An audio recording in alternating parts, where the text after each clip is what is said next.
determination. I know I can have. I wish I could say the same for the others. You look exhausted. You're pushing yourself too hard. You don't have to bear the burdens of this hospital alone.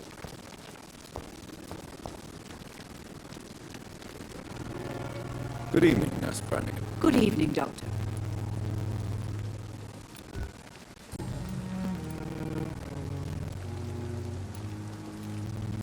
Tell me what Dr. Tippett did.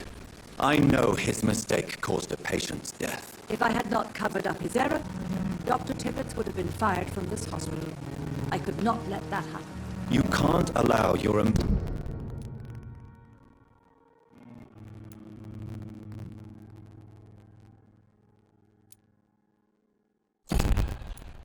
emotions to dictate your conduct concerning patients, Nurse Branagan. Look around you, Dr. Reid. Do you really think we can afford to lose a brilliant practitioner like Dr. Tippett in our situation?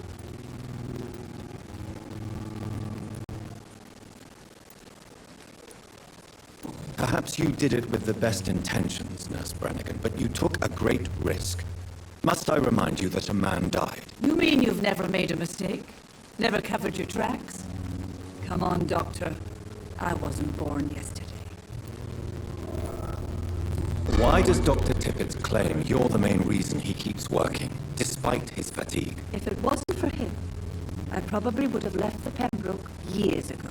Dr. Tippett does not think of you as just a nurse anymore, does he? If you're suggesting he's not taking my gender into consideration when it comes to medical practice and knowledge, I really hope he doesn't.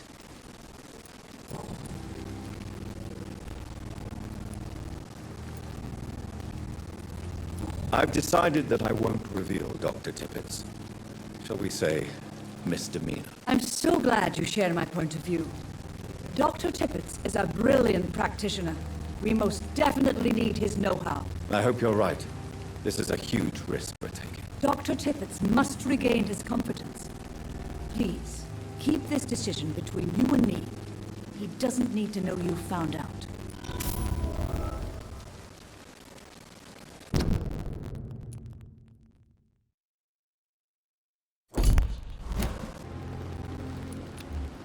Goodbye, nurse. Call me if you need assistance.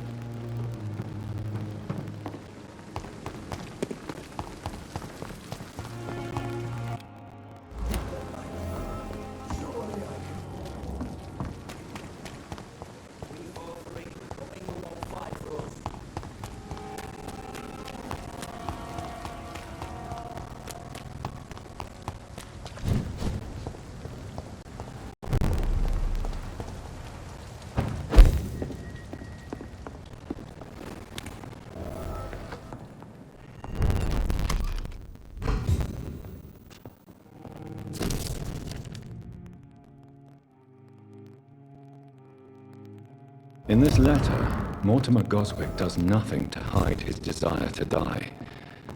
I could give it to his mother, but doing so would betray his trust.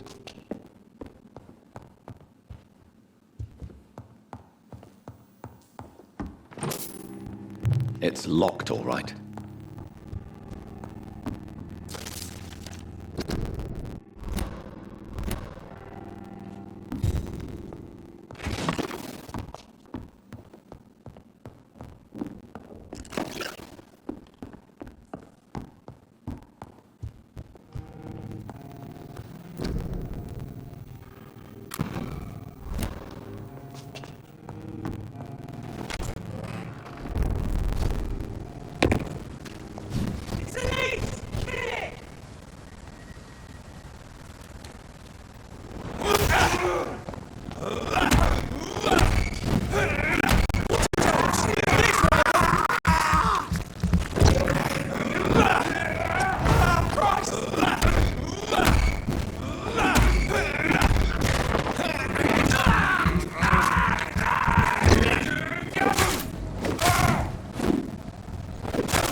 I know that Pembroke will prevail and survive this epidemic.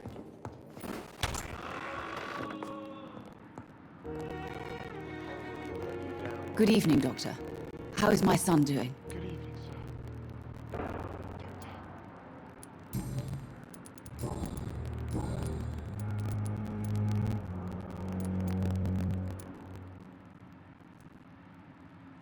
I'm all right. Do you realize your son could try to kill himself again? He might succeed next time. I think about it every minute. But I won't stop fighting for my son's future. That's how much I love him. You're right. Your son's death was not fatal. And unlike many on their own, he is lucky to have you by his side. I can't give up on him. I just can't. I have conceded many times in my life, but giving up on my son is something I am incapable of.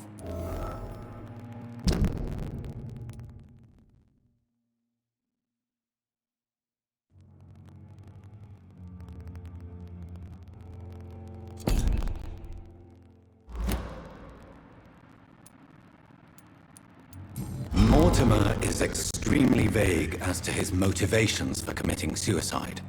Tell me more about what you know. As you say, Mortimer had no reason to die. All he said to me was that he wanted to make the world a better place, but couldn't. What do you think he meant by making the world a better place? Mortimer has always been a sensitive soul. He wouldn't talk to anyone for months after his father passed. It's like he carries everyone's sadness with him. Why did your son feel so useless when facing the world? I think it was more that he could only see the melancholy facets of life. He couldn't help but dwell on such things.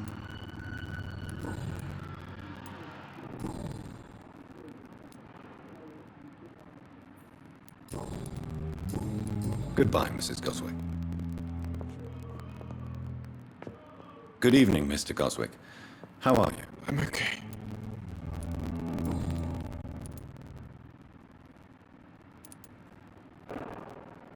Your mother won't let you down, Mortimer. Don't you share her hope for a better future? No. I don't. Won't you even try? Do you want me to promise you I'll get better? Do you want me to tell her the same thing? I could, but it would not change anything. I've read your letter, Mortimer. You wrote about an unbearable feeling of despair while the world crumbles around you. Tell me more about it. There's nothing more to say, really. It's hurtful, it's unbearable, and I don't ask anyone to understand what I feel.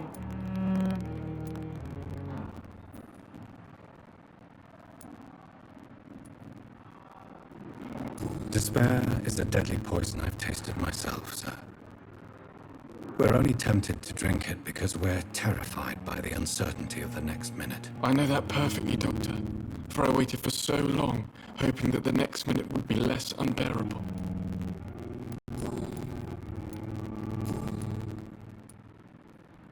How painful is your throat, Mr. Goswick? So painful I'd rather not talk at all, Doctor.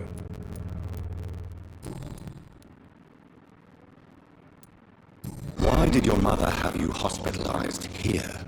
She seems convinced this is a bad hospital. My mother just wants the best for me. She won't rest while I'm here. She'd go all the way to hell and back to help me. Is your mother bothering you? As your doctor, I can ask her to leave you alone if you would prefer. That's tempting, Doctor. But you have no idea what my mother is capable of. She would tie herself to my bed if you asked her to leave. Pembroke Hospital may look unorthodox, but rest assured you're in good hands here. It's not me you have to convince, Dr. Reid. It's my mother.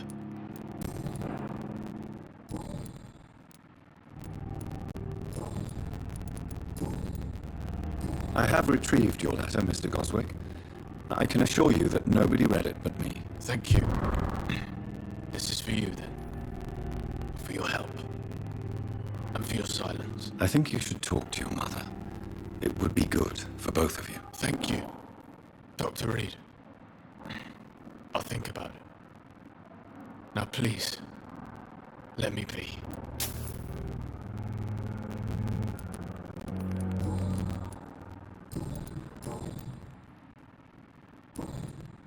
I have to go now, sir. But don't hesitate to contact me if you need any help.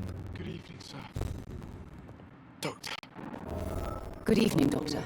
How is my son doing? I have read your son's suicide note. It was not an impulsive gesture, nor was it his first attempt. He threatened to kill himself a few times before. But I never thought he would dare to punish me this much. Punish you? Why? I've known for a long time he was not happy with his life. But I always hoped he cared enough to avoid making me suffer like this.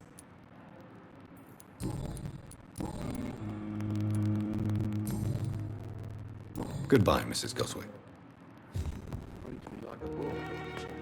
Good evening. I'm okay.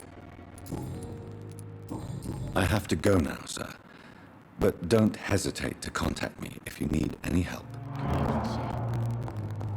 Doctor. Let you down, my boy.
It's locked.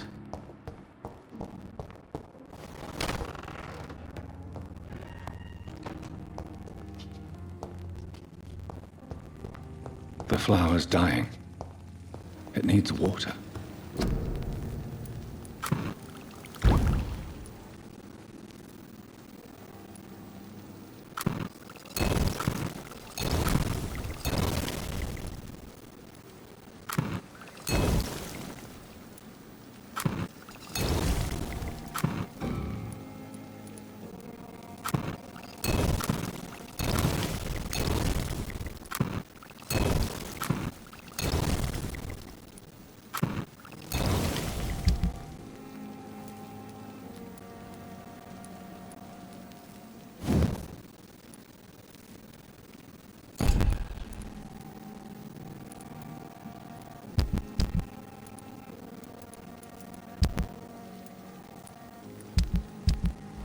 Razvan Vasily was infected by Spanish flu, but also has the highly unstable blood of the Scows. Is the London vampire epidemic transmitted through the flu? I should talk to Dr. Swansea about it.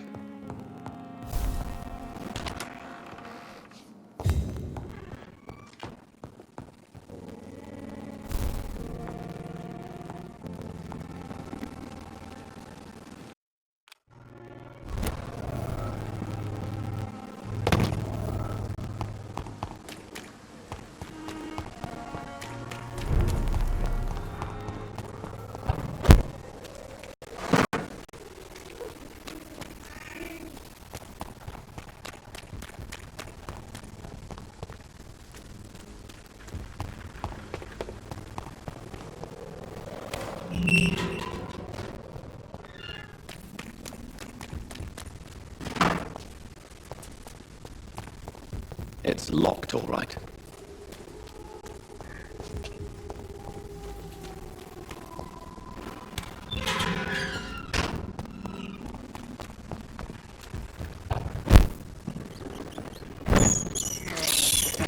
This is despicable.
This man stunned me with his face. Crucifix. This is not good news.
Hello, sir.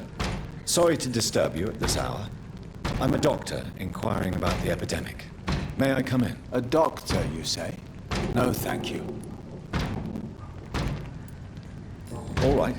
I shan't insist. Goodbye for now, sir.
one of them vermin!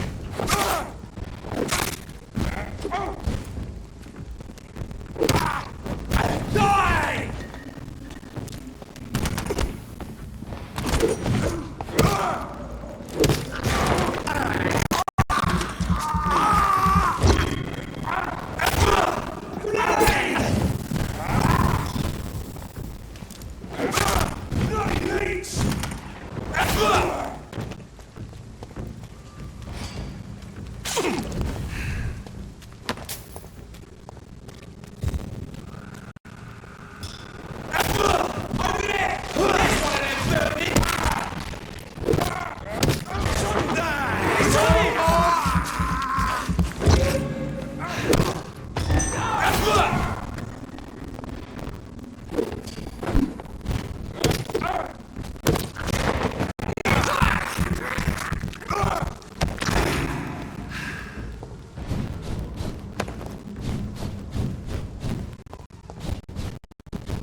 I cannot enter.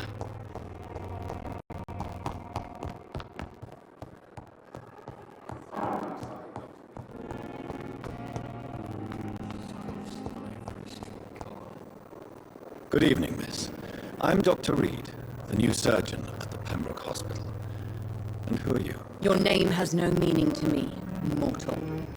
You're nothing but dust blown by the winds of eternity. I beg your pardon. What are you begging for, mortal? My clemency? Well, tonight maybe I'm inclined to mercy. You'll never forget the night you met Thelma Howcroft. You keep calling me mortal. Why is that? And if I'm mortal, what are you? Well, Dr. Reid, if you must know, I'm a vampire. Who are you really, Miss Howcroft? I mean, apart from being a vampire. Is that not enough for you, puny mortal? What do you require? Proof of my powers? I'm curious to know who you were before becoming a vampire. No, it was such a long time ago, I don't remember. Centuries of unholy life can have strange effects on one's minds, you see? And why do you believe you're a vampire? I don't need to believe anything.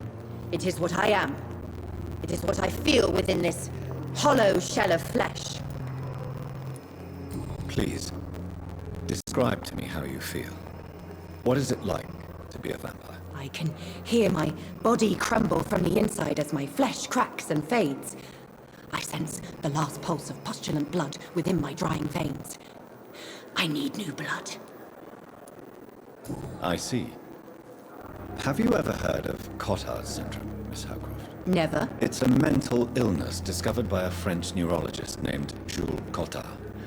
The affected patients are delusional. They believe that they are putrefying, that they are dead, a ghost or a ghoul, or in your case, a vampire. Delusional, you say? Oh,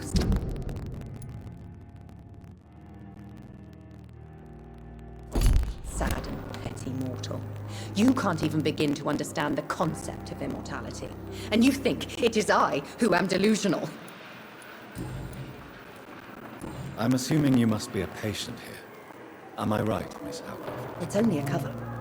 To hide from my enemies. I can leave whenever I want.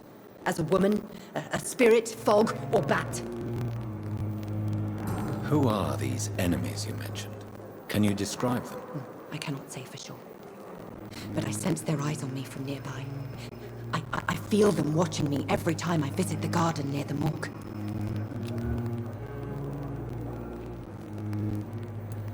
The staff here are not your enemy. They're here to help you, to care for you. I'm not speaking of the doctors in white. I'm speaking of the men and women who hunt me. For I am a vampire. I see. Don't worry. These people will not find you here. I'll personally make sure they leave you alone. Thank you, mortal. But do not interfere with them, for you are no match for those that hunt me.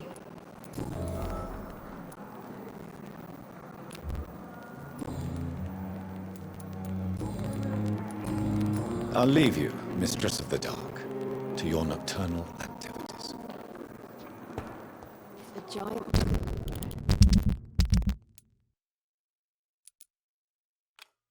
More disguised as a hospital. It's Pembroke nowadays.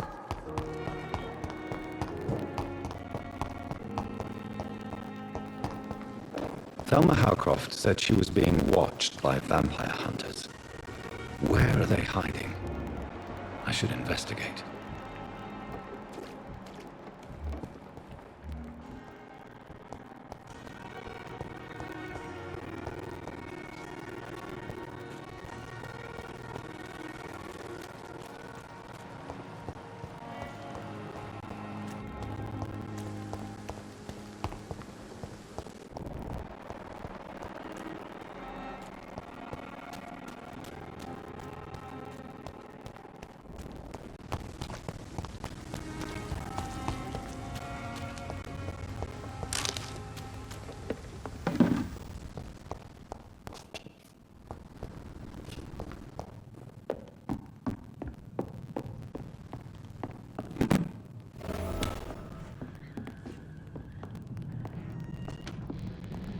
Open it!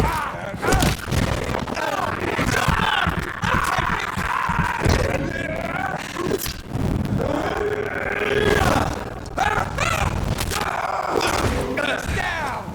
Finish it!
Good evening, Miss Howcroft. How are you tonight? I need blood, Doctor. Warm, rich, vibrant blood. Tell me, Thelma, what do you really know about vampires? I saw one and he saw me. I watched him hunt and kill. I saw his terrible wounds heal as his victim died. And then I knew I was saved. You mean you actually saw?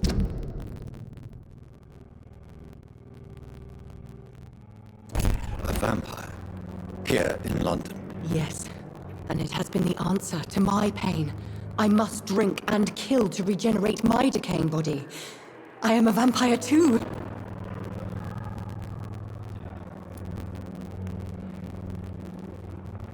You have no idea what problems your claim could cause if heard by the wrong people, Miss Howcroft. You must stop this nonsense, now. Why fear the truth? Strange things live in the dark, Dr. Reid.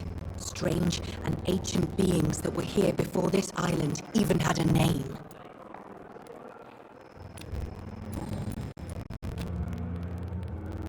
I have made inquiries about the men who were tracking you, Miss Howcroft. I did not expect a mortal to have this sort of courage. Speak, Doctor.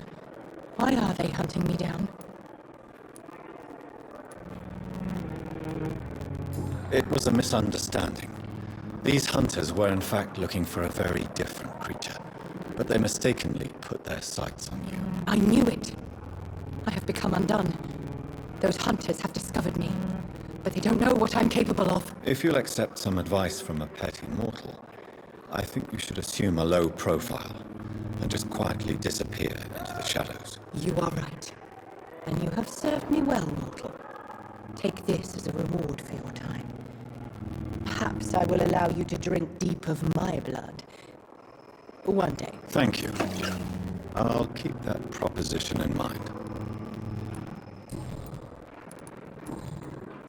I'll leave you, Mistress of the Dark, to your nocturnal activities.